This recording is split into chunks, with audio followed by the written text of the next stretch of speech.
যারা তালের পিঠা বানাতে ঝামেলা মনে করেন তারা এই যে এভাবে দেখেন, আমি যে দেখেন তাল জাল করে নিয়েছি, যে সুন্দর করে তাল জাল করে নিয়েছি। এখন তাল দিয়ে দিব ওখানে,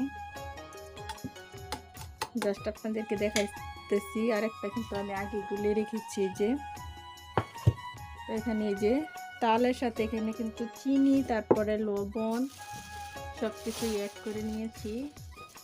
জাস্ট এই যে এখানে দেখেন এভাবে চালের গুঁড়া, এটা কিন্তু আমি সেদ্ধ চালের গুঁড়া নিয়েছি। তো এভাবে আপনারা গুলিয়ে নেবেন।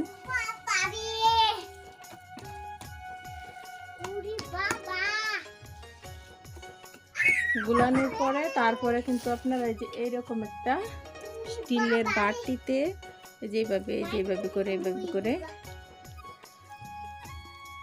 এভাবে করে কিন্তু সেট করে নিতে পারেন। সেট করে নিয়ে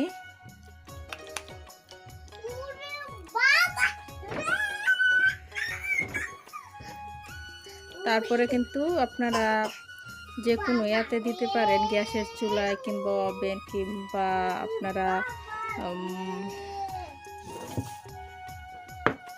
কারেন্টের চুলায় আপনারা দিতে পারেন। মানে একদম আঁচ কমিয়ে করে নিতে পারেন। তো 10 মিনিট এভাবে মানে দিয়ে তারপরে আবার উল্টে পাল্টে নেবেন, দেখবেন সুন্দর হয়ে যাবে। তো আরও সুন্দর সুন্দর রেসিপি পেতে, মানে তালের যেগুলা পিঠা ওইগুলা রেসিপি পেতে অবশ্যই আমার পেজে চোখ রাখুন। তো আজকে স্বল্প সময়ের জন্য এভাবে ঝামেলাবিহীন তালের পিঠা বানিয়ে নিতে পারবেন।